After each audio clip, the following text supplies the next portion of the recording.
Um, and a subsequent poem I wanted to write like it from the human element. So that's what I've called it. And anyway, I'll read it out to you now. It's what is not there that strikes a chord.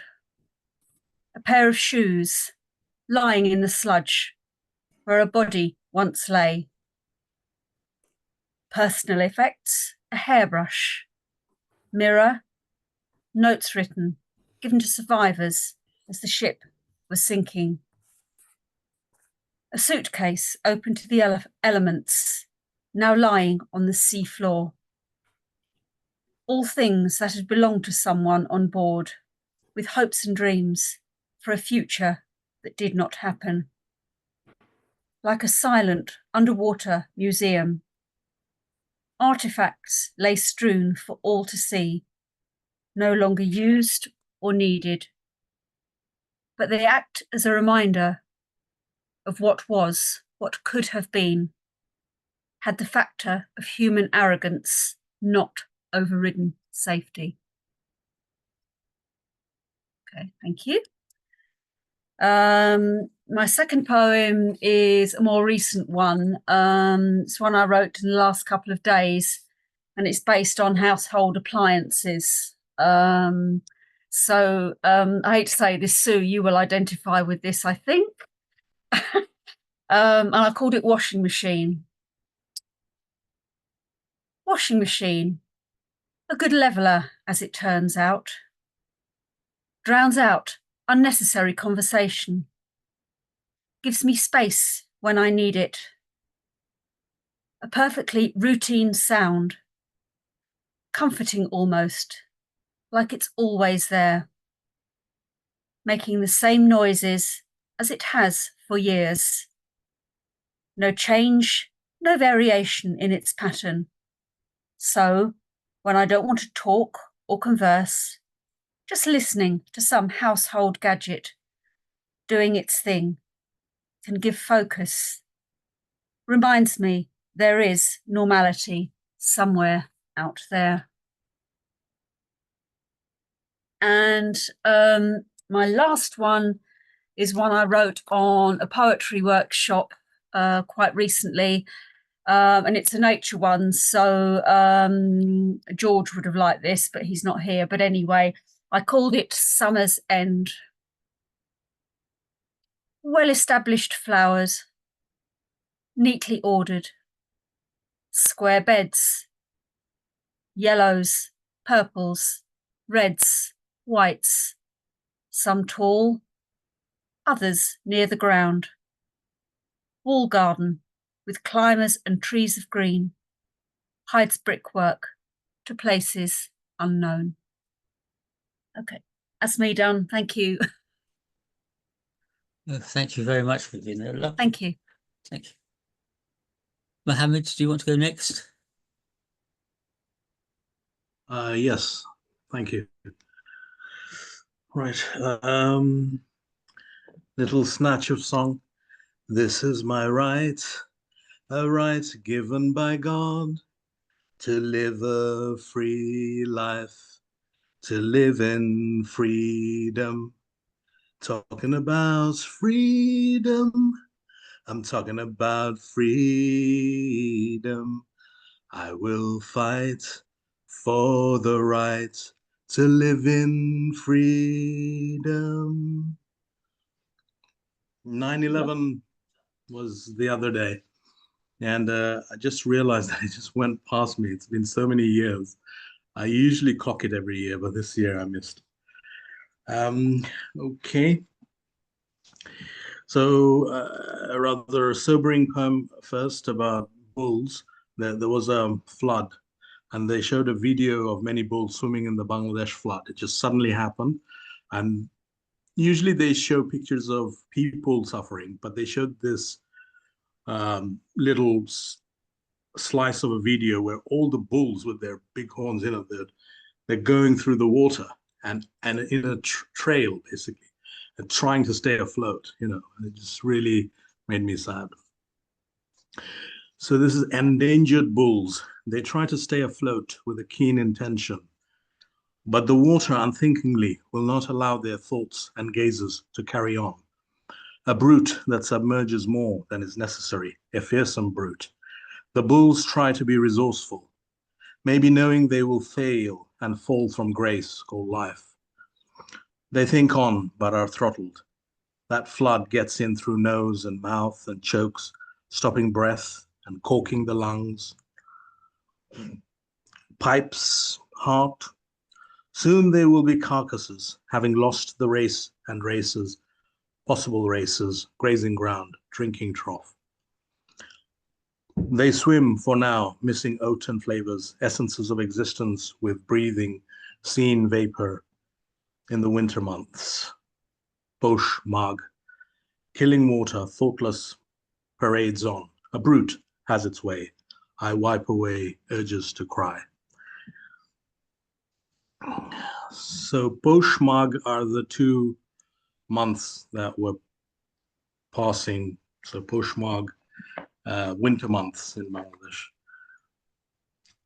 Okay, and the next one is Jonesy Boy. I went last week to see Milton Jones at Catford Broadway Theatre. He always entertains me on the TV whenever he comes on with his one-liners, very good, interesting jokes. So it inspired me to be creative, the show. Jonesy Boy, the critics can eat their boot and be in a state of sod. I really took to it, see, and found meditations coming by. No sad sighs. There was violin melody fit to steer a soul through lanes of welcome breeze. I saw a street that looked and looted my ex-serenity. I was in Malta by Bryan and Lines of Sapidity, and then the joining with Jones and Bones melody. I saw the lights of Catford Broadways and mingled with the people clouds. They wove in and out. Pause, pause, worry, worry, a leaf of perpetual worry for how prolific gets less and less. Bangladesh, des. I throw off the old coat. That's the critic and thick on their B tick. Tag, B, and rocking chair, upstanding here. Milk, ha, milt, my new soul to take off from. Pleasant rain. And he called the show Ha Milton, like because the big musical is in Hamilton, isn't it? So he called the show Ha Milton. It was fun. I don't know what Boris has to say. Boris would probably I have taken off the kid gloves and would like to challenge Starmer. He's done nothing for Britain except harm, and I will, as Julius Caesar, upend him, and I'll go deep. I won't just skim. Thank you. All rise for poet Boris. Thank you. Thank you very much, Mohammed. I hope, yes, I hope we don't see Boris in public life, only on Zoom. Oh, yeah. Well, it's too bad for him and good for us. Yes. I'm going to read a couple of poems by W.H. Auden. The Unknown Citizen. To JS07M378, this marble monument is erected by the state. It was found by the Bureau of Statistics to be one against whom there was no official complaint, and all the reports on his conduct agree that in the modern sense of an old-fashioned word, he was a saint. For in everything he did, he served the greater community. Except for the war, till the day he retired, he worked in a factory and never got fired, but satisfied his employers, Fudge Motors Inc. Yet he wasn't a scab or odd in his views, for his union reports that he paid his dues. Our report on his union shows it was sound, and our social psychology workers found that he was popular with his mates and liked to drink.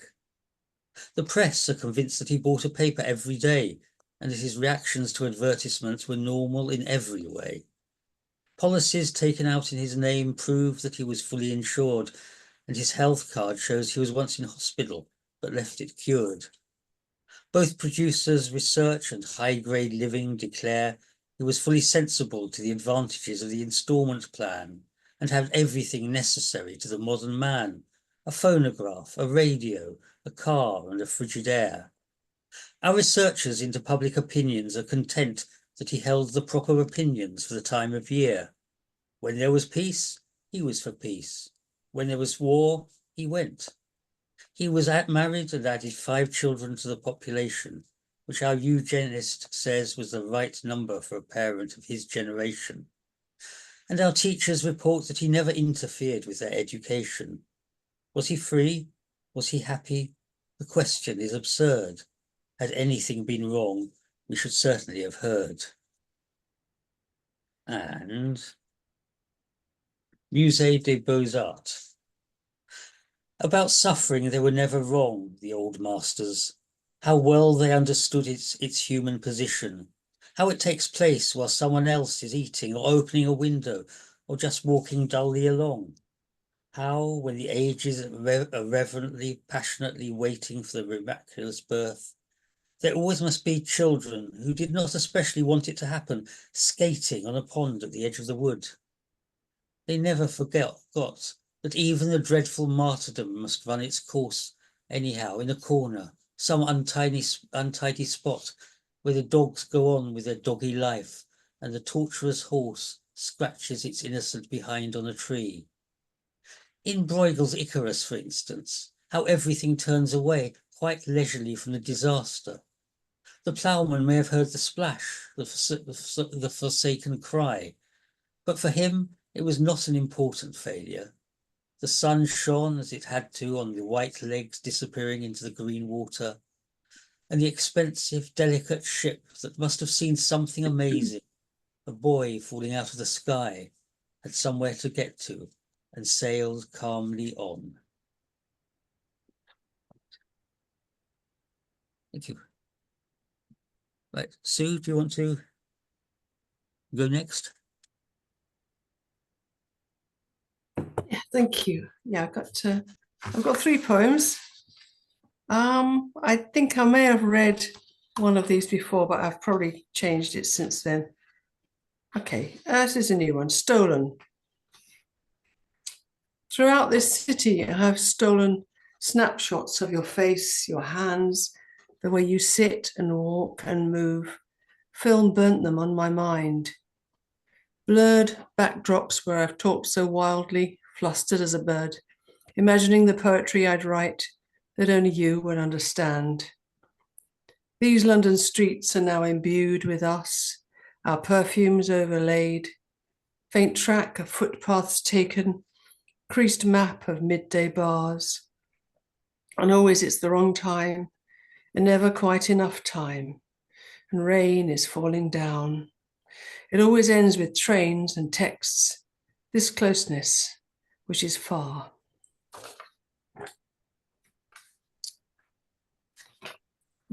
There's this one about my cat. I think I've read it before, but I've changed it a little bit. It's called Madrugada, and Madrugada is the time of the night. It's a Spanish word which means the small hours. It's between midnight and dawn. It's called Madrugada. You leave a whisker on my pillow, and I ponder its significance. What kind of lean and sinuous magic might this be? Meanwhile, you've disappeared. Your midnight shape blends into shadows. Bone-white stars expose the emeralds in your eyes. You hunt soft around the garden. Everything is numinous, immense. The dawn lights up, bird grey, fire pink. You stroll back, scented now with moon and lavender. How utterly you know that I'll be waiting here, exactly as you left me.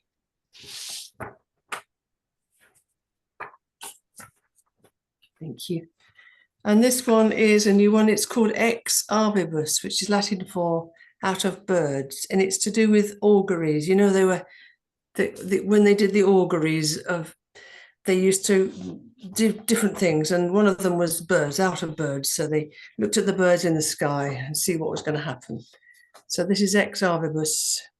Across my rain-drenched sky in quartered silence, swift augury of birds, their inky cursive prophecies, close written in the right way, the auspicious way, and then the blackbird's yellow song. You take me out to lunch, kintsugi mend my breaks with kindness, bird-like listening with patient gold. And nothing is the same. The altered light, the way the music fills the room, how things proceed. So, is this a love poem now? Maybe it is. I'd have to check with you. Thank you. Thank you very much, Sue. That was lovely. Nick, do you want to follow that? No, but I will. Thank you. This is one I wrote a minute ago. I don't know why. I'll probably regret it. Just showing off again. The suitcase lay open to the elephants. They helped themselves to outsized swimming trunks that they had charged to credit cards before they charged down to the beach, big ears flapping. Noddy, however, was amused, took it all in his stride, wishing everybody Merry Christmas. A seasonal poem. I don't know. We haven't quite got to Christmas yet. No. Yeah. Yeah. You have to bring it out again in December. Really? I wasn't expecting anyone to ask for that. Bury it, Harry. This is a poem that I'm working on that might be possibly the title poem for a collection, and it's called Surviving Life. 1,000 strings and bullets of misfortune tie us down or rip us apart, but we can struggle free, patch up non-fatal wounds, and remember those who could not. Those who live on within our memories, we try to hold them back, keep them nestled close. None of us survived this world, but all could strive to leave our mark in strength, humility, and love. A mother grieving for her son can build her life again in raising up an institution so others have support, built on care and understanding, funding doctors, mending bodies, healing devastated minds, or just spreading love and wiping tears. As good parents will lift and cuddle children who find the world too big or full of pain, discovering themselves gently comforted in turn. In the act of reaching outwards, we receive love's strength within, even as we grieve.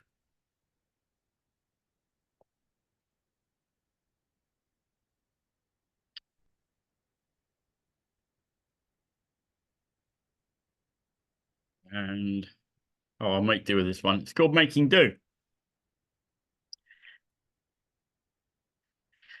I never really understood your sacrifices. The saving for tomorrow, going without. You mined hours of enjoyment from analysing the cheapest computer you could get your hands on, not caring what it could or couldn't do, but writing out its memory longhand, page after page of ones and zeros, understanding the values in each register and how it computed using logic gates. Evenings you would spend enwrapped, week after week, learning for the sake of it, and making do with what you had. I fear I never let you share your joy with me. I would get tired and turn away. If you could return, I swear I'd stay and hang on every string of binary, making do with every moment we're together.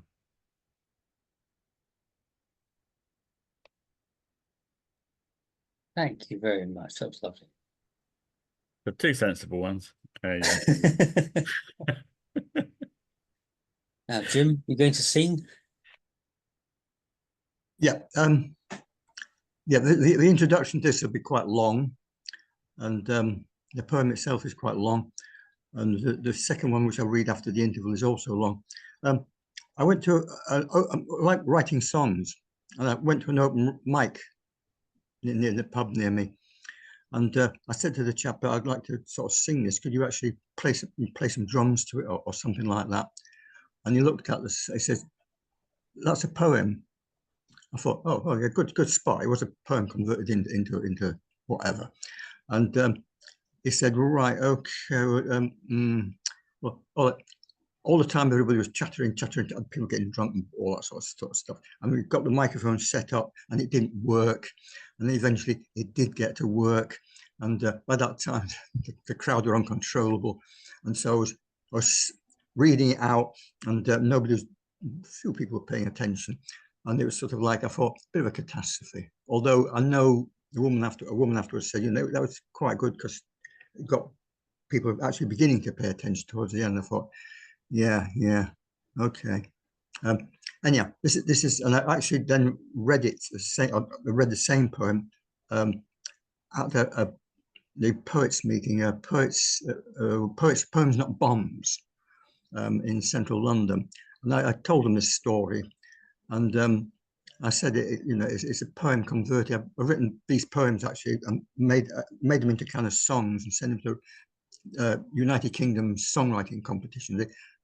These two got prizes actually, but you don't get any money for it at all. In fact, you pay. That's it. So there's no particular sort of a big deal about it. So anyhow, I'm going to actually have a try singing this song. Yeah, and as I say, it was like a bit of a catastrophe when I read it the first time. But when I read it the second time to the poets, they actually felt it was very good. They liked it. Anyhow, it's called Beating Heart. It's a kind of psychopath song. I'll sing it like that. She was a singer in a local band. She had charisma, people eating out of her hand. She said she liked a sense of humor. Oh, and would I like to be her man? Would I like to be her? Would I like to be her? Would I like to be her man? Yeah. Would I like to be her man? Da da da da da da da da da da da. But there were problems. I saw that from the very start. She fed my habit. I said that we would never part, and she would always lie beside me. She would always lie beside me as she listened to my beating heart. Listen to my beating, listen to my beating, listen to my beating heart. Yeah, listen to my beating heart. But then she dropped me like a stone in a well. It was outrageous. She made my life a living hell.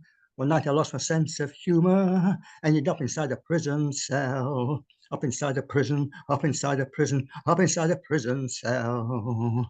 Now I'm with jokers in a world where there are only men. They think I'm funny, a funny man with funny tales to tell. They say one day I'll meet my angel and I will make a laugh in hell. I will make a laugh, I will make a laugh, I will make a laugh in hell. Yeah, I will make a laugh in hell. Da da da da da da da da da da da da da. She's still my angel. I see her shining like a star. She looks amazing. I said that we would never part. Now she will always lie beside me. She will always lie beside me as she listens to my beating heart. Listens to my beating, listens to my beating, listens to my beating heart. Listens to my beating, listens to my beating, listens to my beating heart. Listens to my beating, listens to my beating, listens to my beating heart. Yeah, that's it. Thanks for letting me get off the chest.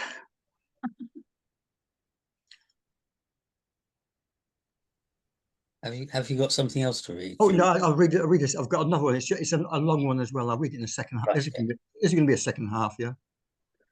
Yes, I think Yeah, so. okay, Or we can go around again now because it's only Oh yeah, okay, yeah. half Fine. past. So Vivian, As you wish, yeah. yes. Okay. Well, I'll read a couple of Lemns Sissay. I haven't got any more of my own sort of ready to go, but I will read a couple of Lemns Sissay ones, if I may.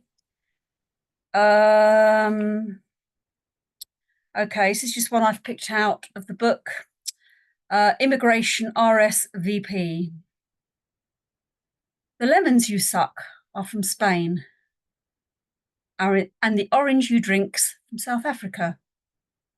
Shoes you wear are made in Pakistan, and your oil is from Saudi Arabia. You import your petrol from the Gulf states, and your toys are made in Taiwan. Your coffee they send from Colombia, and your cars are driven from Japan. You flooded yourself with foreign good, but foreigners, you tell me, are bad. You say you're afraid that they'll overrun you, but I'm afraid they already have. Okay. And, okay. Let me just, no, I don't like the one I just looked at. I didn't like it, was too depressing. So, okay, Scream. Don't take what I have, because what I have is me. Don't steal my mind, because it's nearly free. How can I stay unpolluted, live in this world, and still keep my head? The things that I'm seeing is mind-blowing insight, and the war that I'm fighting is a mind-blowing fight, and the love that I'm feeling is less than a drip in a stream, and the feel that I'm feeling is Scream. Okay. That's all for now. Okay, thank you very much. Yeah, Mohammed? I don't mind being depressed, actually. Listening to depression. We mind, so you mustn't be depressed. We want joy. We mind, you don't mind, but we mind. So, since we find your depression objectionable, you got to cheer up. You got to say, I'll do it for my friends. I'll be cheerful. No. Friends might want you to be depressed because they might like your depressed poems But more. we do. You know, but you don't have to be depressed to write a depressed poem, right? Like, do you have to be? It helps. Okay, so okay, don't say I didn't try, and I'll leave you to your depression. Thank you. Okay, I'll read one about paranoia. That's the room. So it's about. Is that cheerful? Paranoia? You're going to cheer us up with that? It's not depressing at all. Just because I chose it a little while ago, I'm going to stick with it, and so also supported by what Jim just said. So it's about noise pollution. The room filled with sound. So basically, I was in a quiet room, and suddenly I was distracted by noise pollution. It was quiet as a silent bell, operated by no one at all, for such a long old time and more. The room was complimentary, wordless, helping my cause as the sounds and minutes went away to a time is gone going fairyland.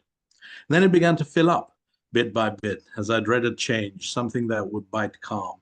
Someone laughed, chattering started to occupy space, the space that was so beneficial when silent to me. The quiet sanctuary began to see in a herd of stampeding noise, humans made, and I sat feeling distracted again, can't shoo away, filling sound, the insult to monastic, contemplative, soundless meditation. My fun docu-life turned into a film of farce.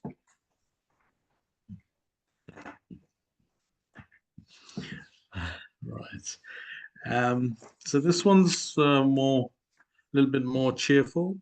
This is the bright picture of a lighthouse relating to a Monet website. So this website sort of doctors Monet paintings, and they put in a blue lighthouse. I don't think Monet actually painted it. You know, I think they just put it in and they used all sorts of colors, and there was a lot of blue. Lighthouse. Nothing is wrong. There's just a pic of sheer beauty. Luminous forever. How can things be in error here?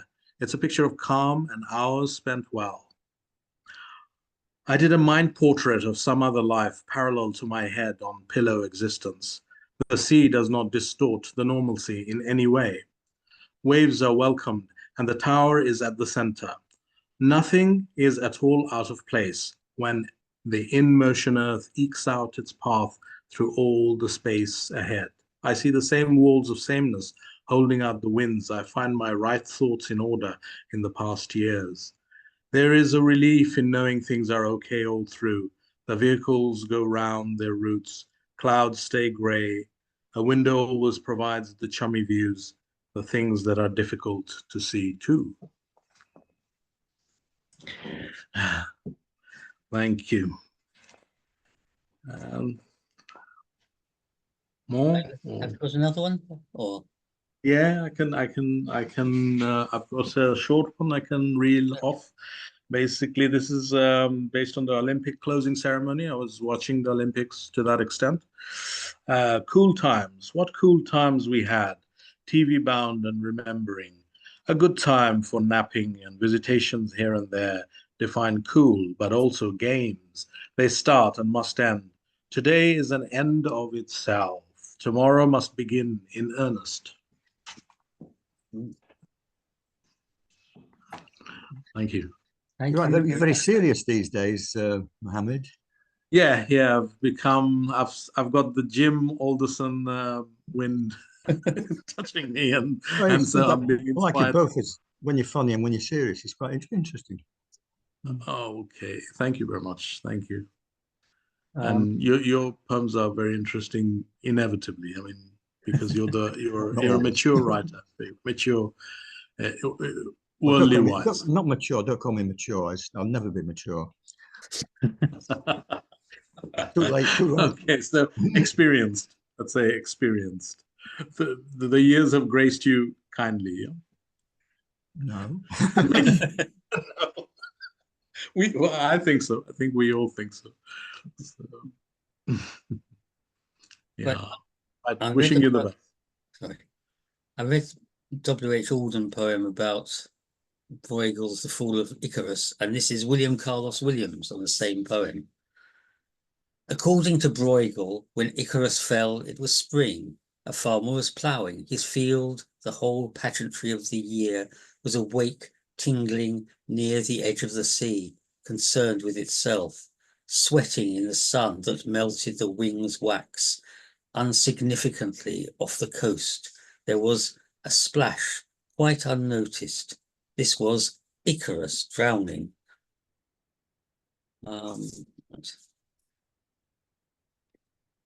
Iris.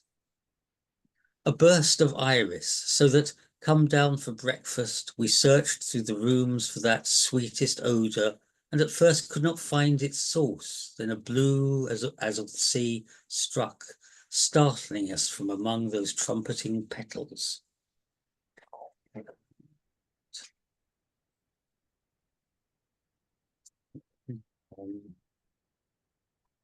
Sorry. Heel and toe to the end. Gagarin says in ecstasy he could have gone on forever. He floated, ate and sang, and when he emerged from that 108 minutes off the surface of the earth, he was smiling.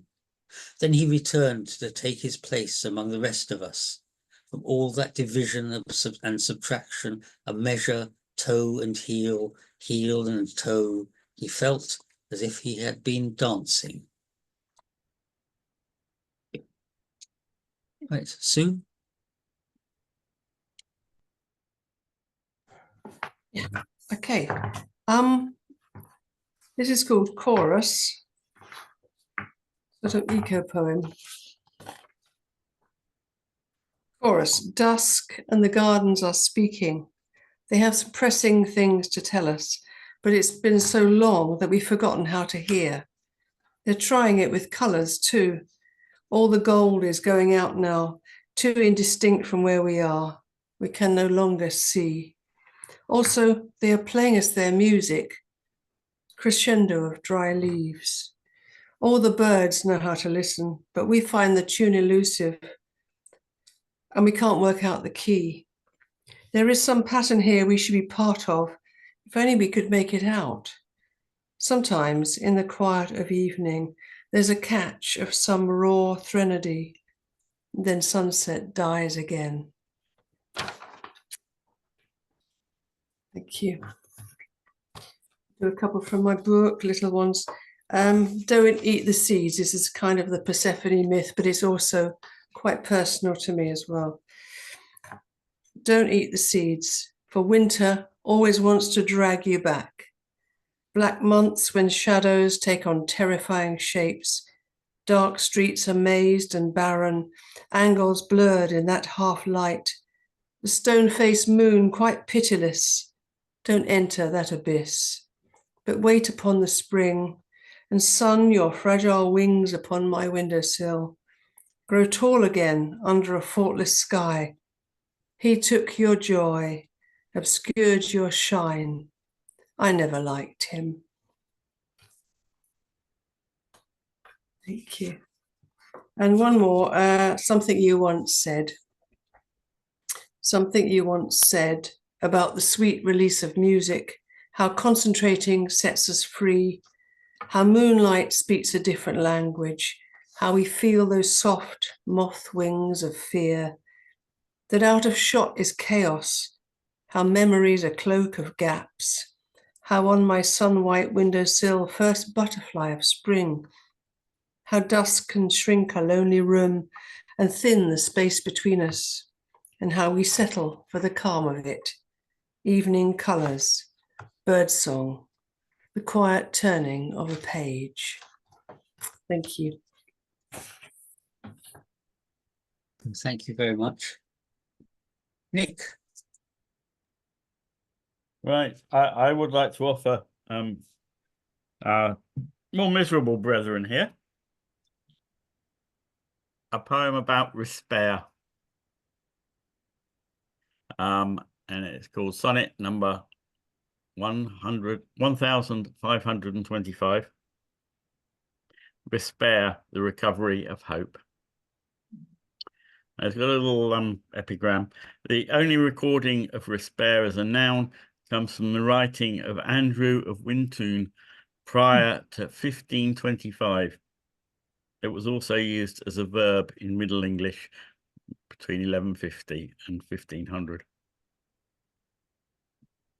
At the nadir of existence lives despair, a feeling so uncommon that the word was almost lost, the irony of which would not escape anyone who needed it.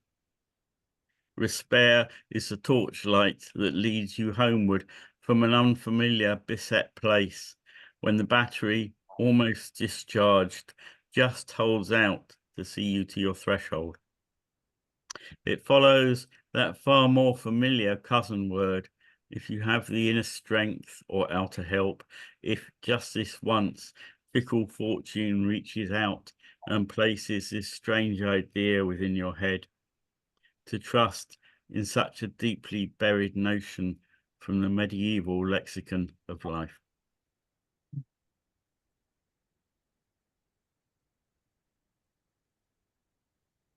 This one's called Benches. There was a time benches were just benches, a place for living walkers to rest and think, not also memorials to dead names and dates.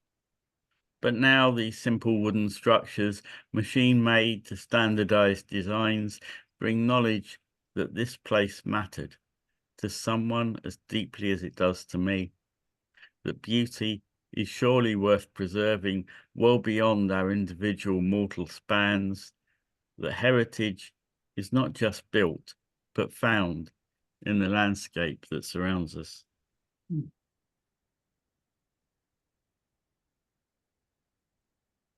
And this one's called Stage Magicians, sorry. Playing in the fuscous afterglow of evening, the band starts up in minor chords, summoning those lost souls, the pioneers of their mystic arts, who led them to the shores of feeling. Not ready quite yet to plunge into the melody, we hang listening to vibrating strings and echo chambers in the hearts of instruments tuned to draw our senses out. The players tease out the full panoply of human needs, desires, and fears for unrequited love, unmet dreams, tantalizingly glimpsed in wordless vocal lines when voice and guitar converse as equals. Only then the lyrics bite, pull us forward, draw us raw before the mouth of Orpheus to tell us stories we believe entirely, reliving in the moment every counterpoint and resonance of our own existence.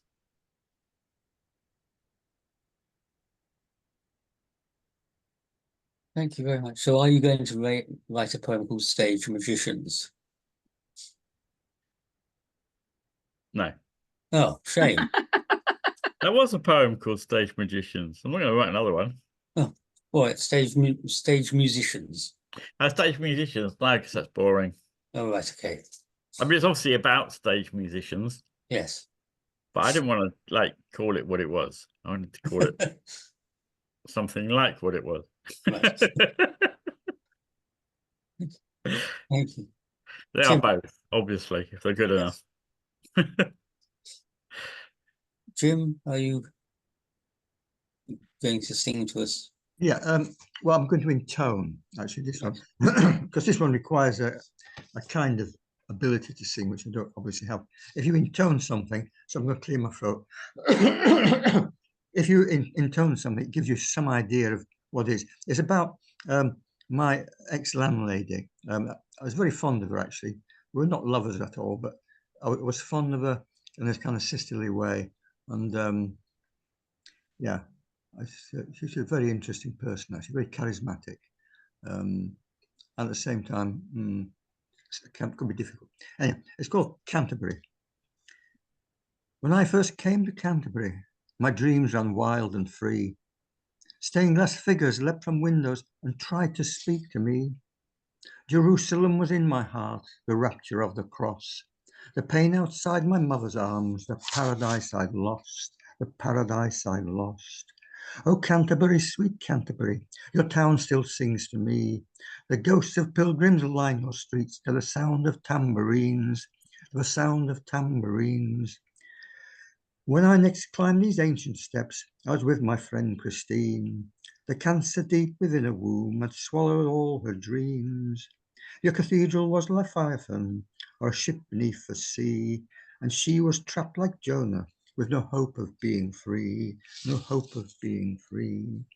Once saints and martyrs sang with joy, and statues seemed to breathe, but it could not save her living flesh. Now stones no longer speak. Oh, Canterbury, Canterbury, I know that God exists, but I have seen love disappear like a shadow in the mist. When I last came to Canterbury, the roads were bleak and cold. The sky was like a funeral shroud wrapped round the woman's bones, wrapped round the woman's bones. Oh, Canterbury, Canterbury, why won't you speak to me? You've left me like a broken ship on a lost and lonely sea. What's that? Thank you very much, Jim. Have you got something else? No, that's it. Actually, there's no other ones I've got to see. No. Oh, wait a minute. Yeah, if you want something else. Yeah, come on, give us something else. Yeah, it's called Going Not Gently, and I was very influenced by Leonard Cohen, and one of his opening to a song was, "If one night I wake up and ask you who I am, take me to the slaughterhouse. I'll wait there with a lamb." I thought, that's brilliant. Anyhow, so this is Going Not Gently.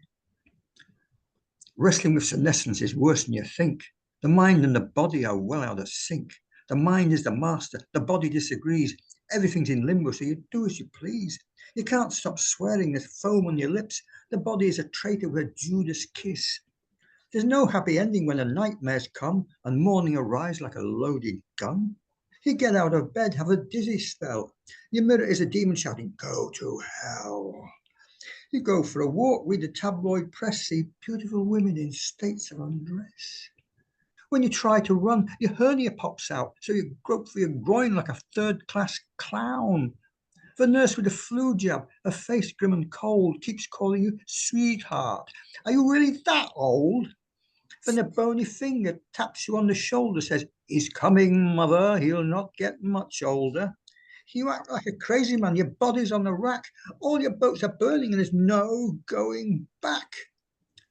So you look for the end to a troublesome poem and think about the death of Leonard Cohen. Thank you. Yes. No, thank you very much. Vivian, do you want to read again? Have you got No, I more? don't, thank you. No. Mohammed?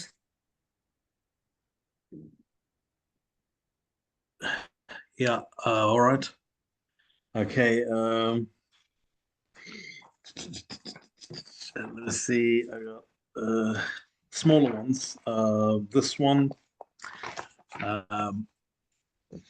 There was because I do read comic books once in a while, and before it was more regular. So there was a Superman Fantastic Four crossover at one point, a few years back, many years back now, anyway. Save me. Maybe something will save me. Must somehow get to the goals. There's much that distracts me. Got to get to the writing new and old. I'm in a stitch where I need a set of solutions. Psyche stuff needs resolving with my each and every motion. So, okay, that one. And then, so we went to the sunflower garden, which was in Crawley. They have a farm there, Tully's farm, basically. And me and my missus, we went, and they had, and we met up with friends there. So this is not much then, now sunflower. Not much did we manage, with arms as limp as the limpies, hands like straight bats, with old bones of firmness, of no point going on about it. Not much was writ, but we got to the farm sunflowers today, and they gathered round us as if to say, right like there's no sun tomorrow.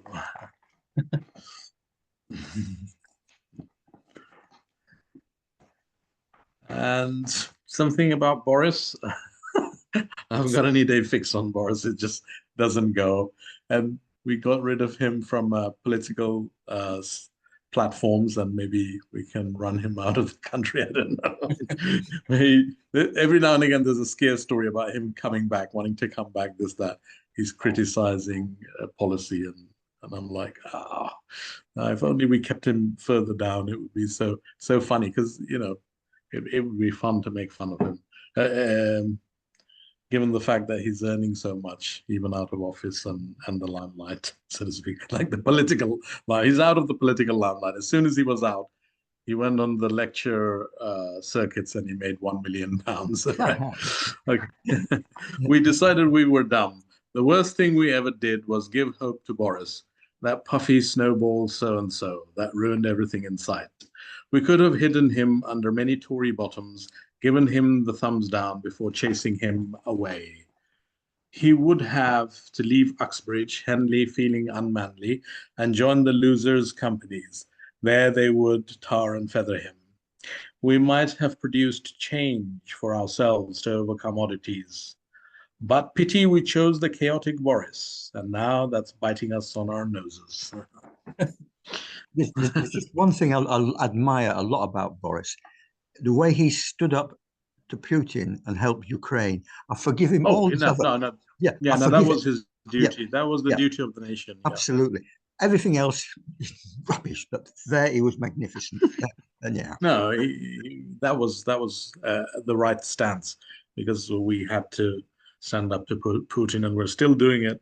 Yeah. You know, a couple of years on, we're still doing it, and billions of pounds are going into that, but it's for our security, safety, and the progress of civilization. There's no doubt. Yeah. Okay. Carrying on the So poem. Peter, what's the plan now? What do we do now? I mean, Is it? Well, You're going to yes, read a poem. Okay, yes. I'm going to carry on the poems about paintings. This is Paul Durcan, who wrote poems about paintings in the National Gallery. So the first one I'm going to read is the disappeared. No, I can't see. Invisible. I've got an invisible book. Do you know the painting of the Arnolfini marriage? Yes. Yes. So let's see if I come back a bit. Oh.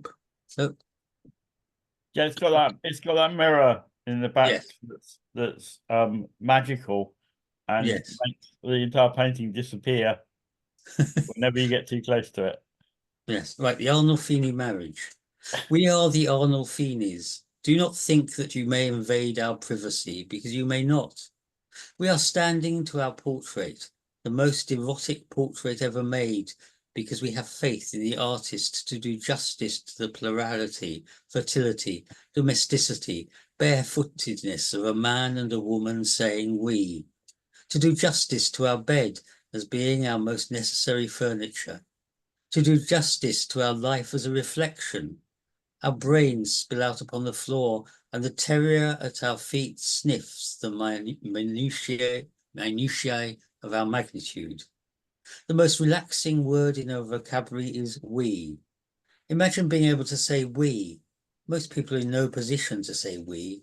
Are you, who eat alone, sleep alone, and at dawn cycle to work with an Alsatian shepherd dog tied to your handlebars? We all pause now for the Angelus.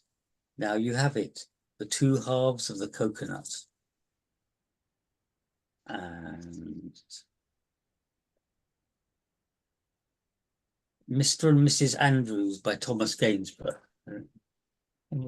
No, actually, no, vanishes. Right, it's two people sitting, a man and a woman sitting in a landscape. The man has a gun under his arm. Mr. and Mrs. Andrews. Tweet, tweet, tweet, tweet, tweet, tweet, tweet. Twitter, Twitter, Twitter, Twitter, Twitter, Twitter, Twitter. Boo, boo, boo, boo, boo, boo, boo. He is sulking because he wants his din-dins. Fanning myself in the Suffolk desert, I mince round a corner of horizon, and there, midst all that silly sand, is a wrought iron garden seat peeking out of old oak tree.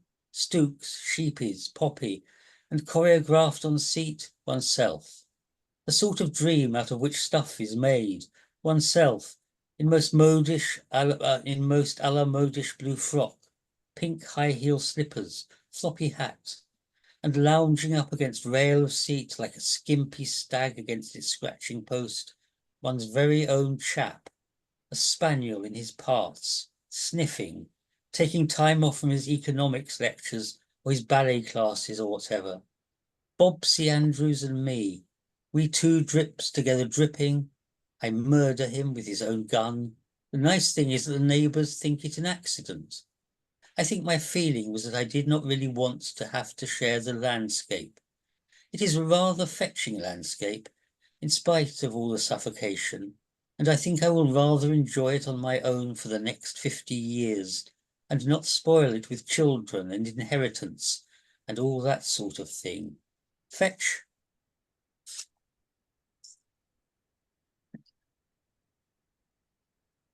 Right, Sue? Just got one which it's one of absolutely my favourite poems. It's a really old one. It's by Robert Creeley. Poems 1950 to 1960. I found it in a secondhand shop. It's called Love Comes Quietly. Love comes quietly, finally, drops about me, on me, in the old ways. What did I know, thinking myself able to go alone all the way?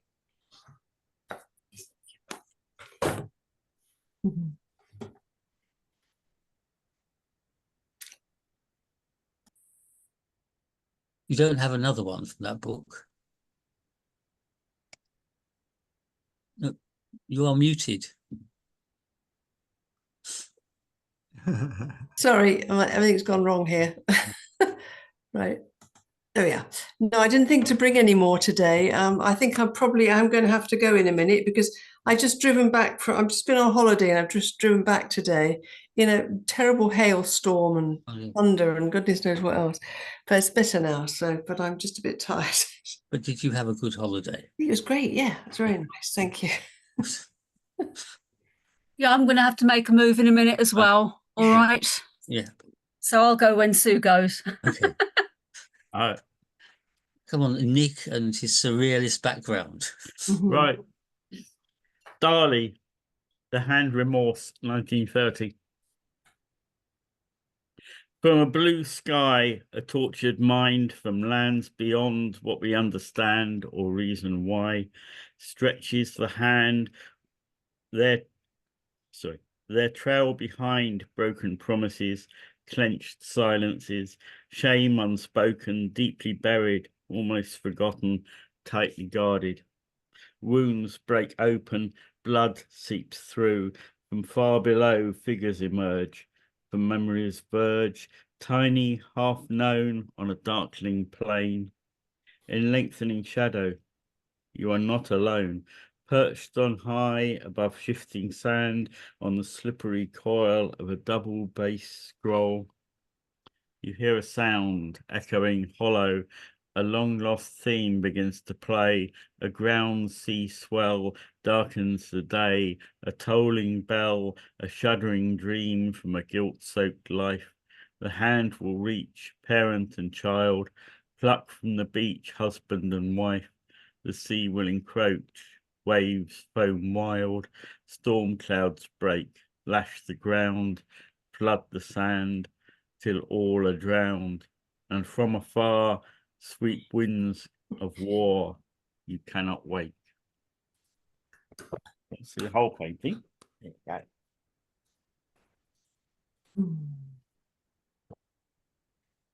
That was by Jill Saudek. There are lots of poems on lots of paintings in this book. It's quite good. Good poems and paintings. If your screen's showing it in reverse like mine is, I don't know. Hopefully it's the right way around for you. Do you want to read anything else? Yeah, I was going to read Instant Karma. 5 times more in love than the average human. Buy your poems here, 5 miles north of Leonard Cohen. Packaged for consumption, no grubby poets were involved. The musical conundrums have been solved. This is everything you asked for, everything you want. Look amongst your keywords. See, you asked me for this rant. Rhymes that are aslant and clever use of metaphor. A time signature slightly west of 7/4. No repetition. This is not your structured verse. It is like Leonard Cohen, only so much worse. 5 times more in love with minor chords, you are 10 times more likely to forget the words that wrap around my outsized artificial heart, personally selected in your online shopping cart. Excellent. Someone mentioned Leonard Cohen. Yes. Anything else? Yeah. Share with us. This one. Let's slip. Once a day, recall how gravity can hold you grounded, and at other times, let you go. You can let slip the bonds that bind you tight, skip reality entirely, and set out slowly round the curve of irrational, transformative thought. Inhale, breathe out the normal air, and let stardust enter in. Practice flying out the nearest window upside down to walk upon the sky regardless of the weather. Chase sunlit thunderstorms as far as the horizon. Observe the lightning shooting upwards from the city, or swing out above breaking waves, sipping sun dazzles from the foam, and feel each bubble pop upon your tongue. Keep calm, relax, return, safe and freer than before.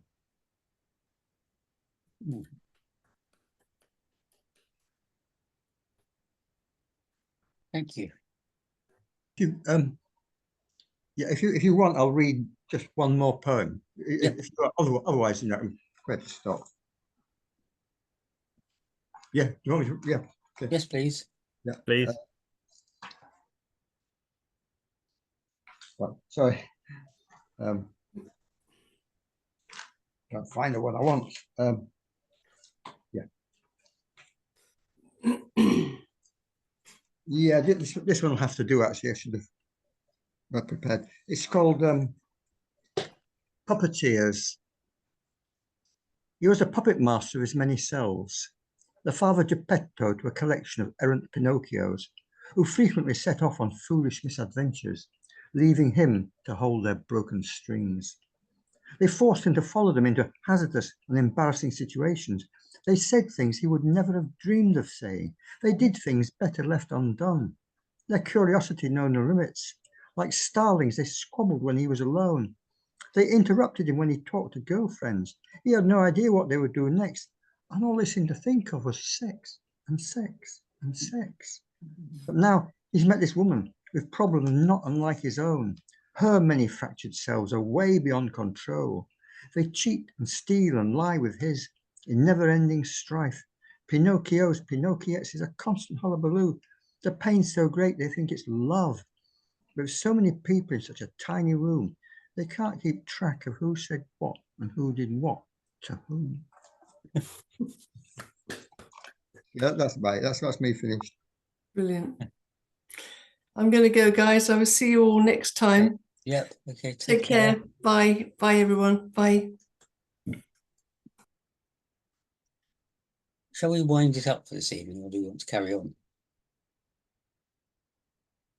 I mean, I can drag more poems out, but I mean, I think you probably will want to go. Yeah.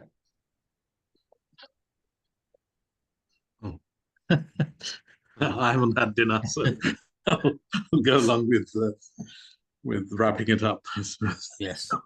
Right. I like the Pinocchio. Yeah. Well, you mentioned Pinocchio and Yes. sex, so I thought I'd get her out. She's gorgeous.